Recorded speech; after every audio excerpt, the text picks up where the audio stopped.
Ayol kishi eridan arazlab bir marta tashlab ketsa uyiga, tamom o'sha erini barakasini kesadi. Tamom o'sha erini hayotidagi kelajagiga bolta uradi shu ayol. Nimaga? Chunki eriga itoatsizlik qildi. Erini tashlab ketdimi, buni tagida juda ham og'ir gaplar bor. Shuning uchun janjal bo'ladimi, urush bo'ladimi, eringizni hech qachon yashab turgan uyini tashlab chiqib ketmang. Qaytib kelishligingiz aniq, lekin shunda ham tashlab chiqib ketmang. Ayollar shuni yaxshi bilsinlar. Eriga qilingan har bitta xatti-harakat noto'g'ri tarafga. Unga bo'lgan hurmatsizlik darajasidagi birgina harakat eringiz ishida, eringiz salohiyatida, eringiz kelajagiga katta ta'sir qiladi, salbiy ta'sir qiladiki, buni mevasini albatta ko'rasiz. Shuning uchun arazlashayotgan yosh oilalar shuni yaxshi his qilsinlarki, hech qachon eringiz uyini tashlab ketmang arazlar. Mayli siz haq bo'lsangiz ham, nohaq bo'lsangiz ham.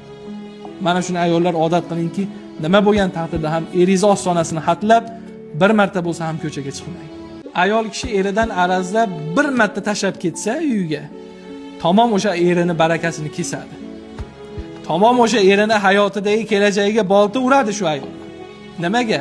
Chunki eriga itoatsizlik qildi. Erini tashlab ketdimi, buni tagida juda ham og'ir gaplar bor.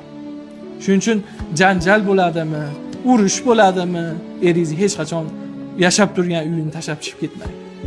Qaytib kelishligingiz aniq, lekin shunda ham tashlab chiqib ketmang. Ayollar shuni yaxshi bilsinlar. Eriga qilingan har bitta xatti-harakat noto'g'ri tarafga.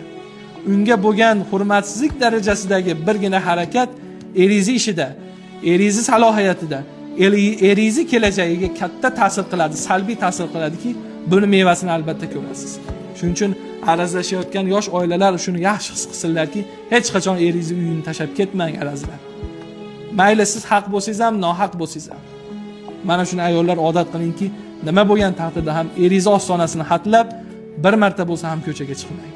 Ayol kishi eridan arazlab bir marta tashlab ketsa uyiga, tamom o'sha erini barakasini kesadi. Tamom o'sha erini hayotidagi kelajagiga bolta uradi shu ayol. Nimaga? Chunki eriga itoatsizlik qildi.